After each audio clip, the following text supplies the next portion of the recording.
Bàខ្ញុំបាទសូមលំអរកាយនិងគោរពជម្រាបសួរទៅកាន់ពុកម៉ែបងប្អូនទាំងគ្នាសូមស្វាគមន៍មកកាន់ការឲ្យនៅតម្រុយបាទវៀតណាមប្រចាំថ្ងៃនេះបាទថ្ងៃទី15បងប្អូនទាំងគ្នាសាមិញផ្លេចកាយថ្ងៃបាទតថ្ងៃទី15បាទសាមិញថ្ងៃទី14ណាបងប្អូនទាំងគ្នាត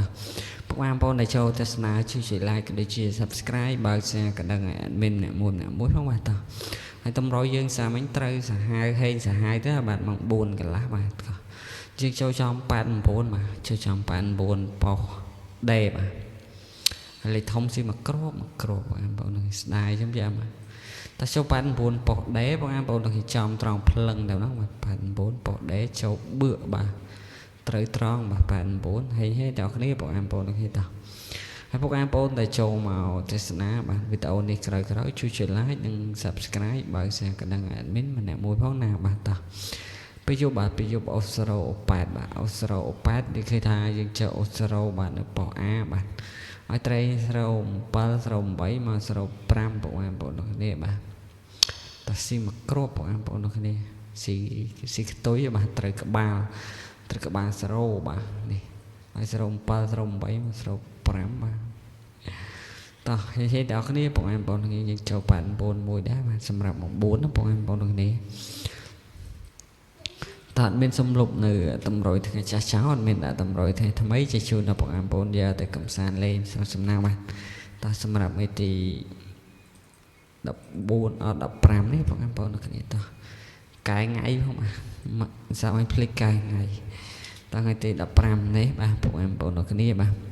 តើអុកខ្ទង់អត់មានអុក2ខ្ទង់បាទអត់មានឲ្យអុក0និងអុក8បាទបងប្អូនអាចលេខបាន0និង8បាទ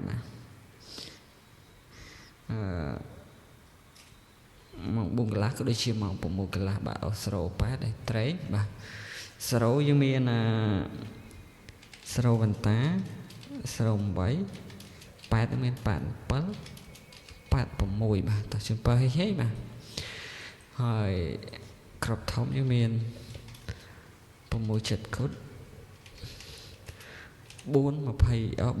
12គុណតើចំបើហេចូលត្រីចាំបងប្អូនណាបងប្អូនគ្នាហើយវីដេអូហ្នឹងadminក៏មានតែប៉ុណ្ណឹង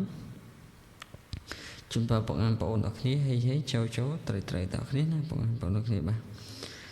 អរគុណច្រើនបាទហេបាទជួបគ្នានៅវីដេអូក្រោយជាបន្តទៀតហើយកុំភ្លេចជួយ like ជួយ share និង subscribe ក៏ដូចជាបើកនៅសារកណ្ដឹង admin ម្នាក់មួយផងណាបាទតោះវីដេអូហ្នឹង admin ក៏មានតែប៉ុណ្្នឹងបាទជូនបើហេចូលត្រីចាំអរគុណបាយជម្រាបលា